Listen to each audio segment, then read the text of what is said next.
அண்மை செய்தி ஜனநாயகன் படத்திற்கு சான்றிதழ் வழங்க கோரிய வழக்கில் அண்மை செய்தி ஜனநாயகன் படத்திற்கு சான்றிதழ் வழங்க கோரிய வழக்கில் படத்தை வெளியிட தடை விதிக்கப்பட்டிருக்கிறது. காலையில் நடந்த விசாரணையின் முடிவில் ஜனநாயகன் படத்திற்கு தணிக்கை சான்றிதழ் வழங்க கோரி தனி நீதிபதி உத்தரவு பிறப்பித்திருந்தார். தற்போது அந்த உத்தரவிற்கு தடை விதிக்கப்பட்டிருக்கிறது. கூடுதல் விவரங்களை செய்தியாளர் கிருஷ்ணமூர்த்தி வழங்க கேட்கலாம். கிருஷ்ணமூர்த்தி, இந்த வழக்கு தொடர்பான விவரங்கள். வணக்கம்.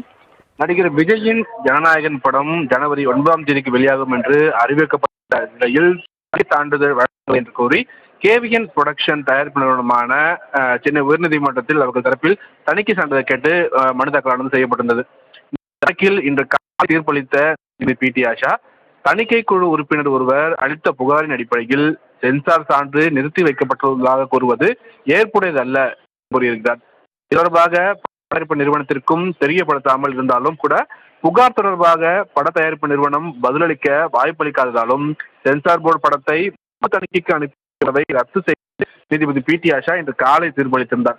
மேலும் ஜனநாயகன் படத்திற்கு உடனடியாக சென்சார் சான்று வழங்க வேண்டும் என்றும் மத்திய தணிக்கை வாரியத்திற்கு நீதிபதி பி.டி. ஆஷா உத்தரவிட்டிருந்தார்.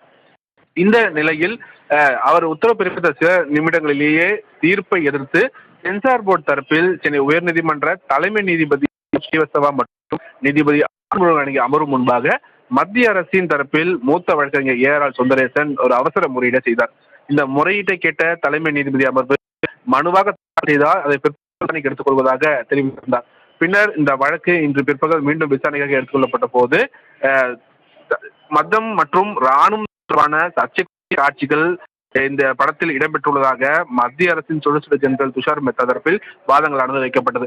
உடனே சான்றிதழ் வழங்க வேண்டும் என்பதை எதிர்த்துதான் இந்த மேல்முறையீடு செய்யப்பட்டுள்ளதாகவும் மறு ஆய்வில் உள்ளது என்பதை நீதிபதிகள் கருத்தில் கொள்ளவில்லை என்று தணிக்கை குழு தரப்பில் ஆஜரான வழக்கறிஞர் துஷார் மெத்தா தெரிவித்திருக்கிறார்.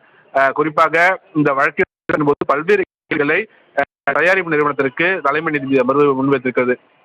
சென்சார் போர்டு தரப்பில் ஆவணங்களை தாக்கல் செய்ய தனி நீதிபதி உத்தரவிட்டிருந்தார். பதில் தாக்கல் செய்ய அவகாசம் படத்துக்கு எதிரான இந்த புகார் மும்பை அலுவலகத்தில் இருந்து பெற்றுதான் சமர்ப்பிக்கப்பட்டதாக இந்த காலை உத்தரவு பிறப்பித்ததாக தெரிவித்திருக்கிறார். நியாயமான அவகாசம் தங்களுக்கு வழங்கப்பட்டிருக்க வேண்டும், அதன் பின் அதை பரிசீலித்திருக்க வேண்டும். படத்தை மறு ஆய்வு செய்த பிறப்பித்த உத்தரவை ரத்து செய்ய கோராத நிலையில் அந்த உத்தரவையும் ரத்து செய்து தனி நீதிபதி சென்சார் தரப்பில் வழக்கறிஞர் தெரிவித்திருக்கிறார். மறு ஆய்வுக்கு அனுப்பி 6-1 உத்தரவு பிறப்பிக்கப்பட்டதாகவும் இந்த உத்தரவு பட தயாரிப்பு நிறுவனத்திற்கும் அனுப்பப்பட்டதாகவும் இந்த உத்தரவை எதிர்த்து தயாரிப்பு நிறுவனம் எந்த ஒரு வழக்கும் தாக்கல் செய்யவில்லை என்று தணிக்கை குழு தரப்பு வாதங்களை வைத்தார்கள். தனி நீதிபதி சென்சார் போர்டு அதிகாரத்தில் தலையீடு செய்திருக்கிறார் என்று சென்சார் போர்டு தரப்பில் வழக்கறிஞர் தெரிவித்திருக்கிறார். படத்திற்கு சென்சார் சான்று வழங்குவது தொடர்பாக மட்டுமே இந்த வழக்கில் கோரிக்கை வைக்கப்பட்டதாகவும், ஆனால் தனி நீதிபதி பிறப்பித்த உத்தரவில் சென்சார் போர்டு அதிகாரத்தில் தலையீடு செய்து ஆய்வுக்கு அனுப்பிய உத்தரவையும் ரத்து செய்து தீர்ப்பளித்துள்ளதாக தணிக்கை குழு தரப்பு வழக்கறிஞர் குற்றச்சாட்டு வைத்திருக்கிறார்.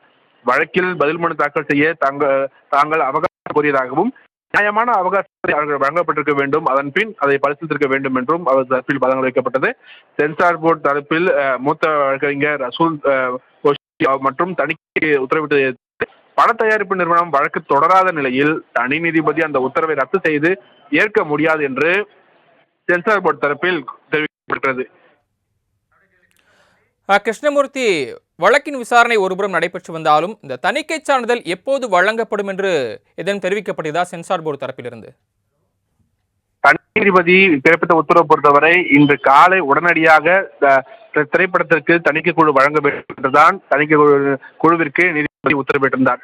இருந்த போதில்தான் இந்த தனி நீதிபதியின் உத்தரவை எதிர்த்து உடனடியாக சென்னை உயர்நீதிமன்றத்தில் தலைமை நீதிபதி அமரும் முன்பாக தணிக்கை குழு தரப்பு தலைவர் தரப்பில் மூத்த வழக்கறிஞர் ஏ.ஆர். சுந்தரேசன் அவசர முறையீடு இருக்கிறார்.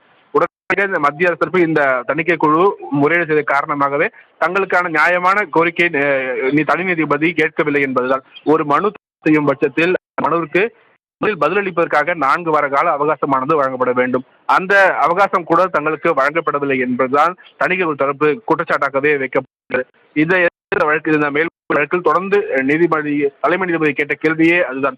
நீதிமன்றத்தை ஏன் அவசரமாக விசாரணை நடத்த நிர்பந்தம் செய்கிறீர்கள் என்றுதான் தலைமை நீதிபதி அமர்வு தயாரிப்பு நிறுவனத்திற்கு கேள்வி எழுப்பினார். இந்த படம் வெளியாக இருக்க வேண்டும் என்றால் பட தயாரிப்பு நிறுவன தரப்பில் ஆஜரான மூத்த வழக்கறிஞர் முக்குள் தரப்பில் வாதங்களும் வைக்கப்பட்டது.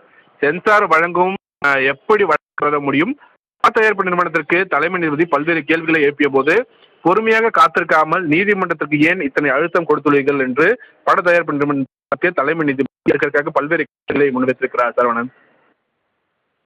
அதே நேரத்தில் இந்த வழக்கின் விசாரணை 21ஆம் தேதிக்கு ஒத்திவைக்கப்பட்டிருக்கு. அதற்கு முன்பு இந்த வழக்கின் விசாரணை பட்டியலிட வாய்ப்பு இருக்கிறதா? நிச்சயமாக தனி நீதிபதி உத்தரவு எதிர்த்து இங்கு சென்னை உயர்நீதிமன்றத்தில் தலைமை நீதிபதி அமர்வு முன்பாக தயாரிப்பு நிறுவனம் இவர்கள் சென்சார் போர்டு எப்படி மேல்முறை செய்யப்பட்டதோ இதற்கு அவர்களுக்கு தயாரிப்பு நிறுவனத்திற்கு கூடிய ஒரே வாய்ப்பு உச்சநீதிமன்றம் மட்டுமே. சென்னை உயர்நீதிமன்றத்திற்கு தடை விதித்திருக்கக்கூடிய இந்த உத்தரவுக்கு தடை விதிக்க வேண்டும் என்றால் அவர்கள் உச்சநீதிமன்றத்தை மட்டுமே நாட முடியும். அதற்கு முன்பாக சென்னை உயர்நீதிமன்றத்தில் விசாரணையாக எடுத்துக்கொள்ளப்பட முடியாது. ஏற்கனவே தனி நீதிபதி தலைமை நீதிபதி கேட்ட கேள்வி என்னவென்றால், மனுவிற்கு பதிலளிக்க அவகாசம் கூட கொடுக்காமல் எதற்கு இவ்வளவு என்றுதான் ஒரு கேள்வி முன்வைத்திருக்கார். மனுவிற்கு குறைந்தபட்சம் 4 வாரங்களாவது அவகாசம் வழங்க வேண்டும். ஒரு மனுவிற்கு பதிலளிக்க கூடுதலாக முழு அறிக்கையாக தாக்கல் செய்வதற்கு 4 வார கால அவகாசம் வேண்டும். ஆனால் இந்த வழக்கை பொறுத்தவரை ஒரே நாளில் வழக்கு விசாரணைக்கு எடுத்துக் கொள்ளப்பட்டு 2 தினங்களிலே தீர்ப்பானது வழங்கப்பட்டிருக்கிறது. இந்த குற்றச்சாட்டை தான் தொடர்ந்து தலைமை நீதிபதி அமர்வு தயாரிப்பு நிறுவனத்திற்கு வைத்திருக்கிறது. நீதிமன்றத்திற்கு கொடுப்பதால் தனி நீதிபதி உத்தரவை செயல்படுத்த அனுமதிக்க மாட்டோம் என்று தலைமை நீதிபதி அமர்வு திட்டவட்டமாக தெரிவிக்கிறது. எனவே குழு உறுப்பினர் புகார் அளிக்க முடியுமா என்ற ஒரு கேள்விக்கு பட நிறுவனத்தில் எழுப்பப்பட்டது இது வாதத்துக்கு வேணால் உரிய விஷயம் என்று தலைமை நீதிபதி அமர்வு தெரிவித்திருக்கு. இதன் மூலம் படம் வெளியீட்டு தேதியை அறிவித்துள்ளீர்கள் என்பதற்காக நீதிமன்றம் உங்கள் விருப்பத்திற்கு ஏற்ப செயல்பட வேண்டுமா என்ற ஒரு கேள்வி எழுப்புதான் தனி நீதிபதியின் இந்த உத்தரவுக்கு இடைக்கால தடை விதித்து தற்போது தலைமை நீதிபதி அமர்வு உத்தரவிட்டிருக்கிறது. மேலும் இந்த மனுவுக்கு பதிலளிக்க அவகாசம் வழங்கி வழக்கின் விசாரணையையும் ஜனவரி 21ஆம் தேதிக்கு தள்ளி வைத்திருக்கிறார்கள். இதற்கிடையில் சென்னை உயர்நீதிமன்றத்தின் உத்தரவுக்கு தடை விதிக்க என்றால் உச்சநீதிமன்றத்தை தான் தயாரிப்பு நிறுவனம் நாட வேண்டும் என்பதும் குறிப்பிடத்தக்கது. சரவணன்.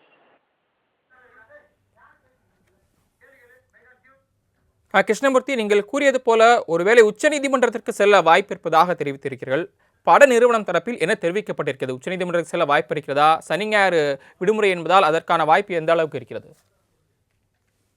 நிச்சயமாக இந்த வழக்கை பொறுத்தவரை சென்னை உயர்நீதிமன்ற தலைமை நீதிபதி அமர்வு முக இன்று இந்த அவசர மொழி செய்வதற்கு காரணமாகவே சென்னை உயர்நீதிமன்றத்தின் தலைமை நீதிபதி திங்கட்கிழமை விடுமுறை என்ற காரணத்தினால் தான் இந்த வழக்கானது இன்று இவ்வளவு அவசரமாக எடுத்துக்கொள்ளப்பட்டது.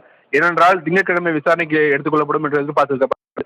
அதுக்காக விரைவாகவே இந்த பட்டியலானது எண்ணிடப்பட்டு உடனடியாக வழக்கின் விசாரணையானது பட்டியலுக்கு எடுத்துக்கொள்ளப்பட்டது.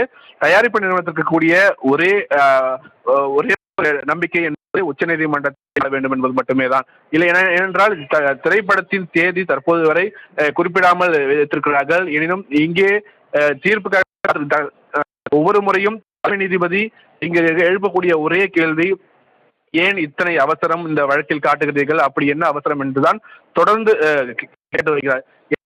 தயாரிப்பு நிறுவனம் சற்று பொறுத்திருப்பார்கள் என்றுதான் நான் எதிர்பார்க்கிறேன். ஏனென்றால் மீண்டும் உச்சநீதிமன்றத்தை நாடினார்கள் இதே கேள்வியை அங்கு முன்வைத்தால் பின்னர் இந்த வழக்கு நீடிக்காமல் போகும் என்றும் எதிர்பார்க்கப்படுகிறது. ஏனென்றால் தொடர்ந்து தனி நீதிபதி ஏன் இவ்வளவு அவசரம் காட்டினார் இந்த வழக்கில், தணிக்கை குழுவுக்கு பதிலளிக்க அவகாசம் கூட கொடுக்காமல் இந்த வழக்கில் நீதிபதி உத்தரவு பிறப்பித்திருக்கிறார் என்று தொடர்ந்து குற்றச்சாட்டை தலைமை நீதிபதி அமர்வு வைத்திருக்கிறது. இதே தவறை உச்சநீதிமன்றத்திலும் கொண்டு செய்ய மாட்டார்கள் என்றுதான் கருதப்படுகிறது. சரவணன்.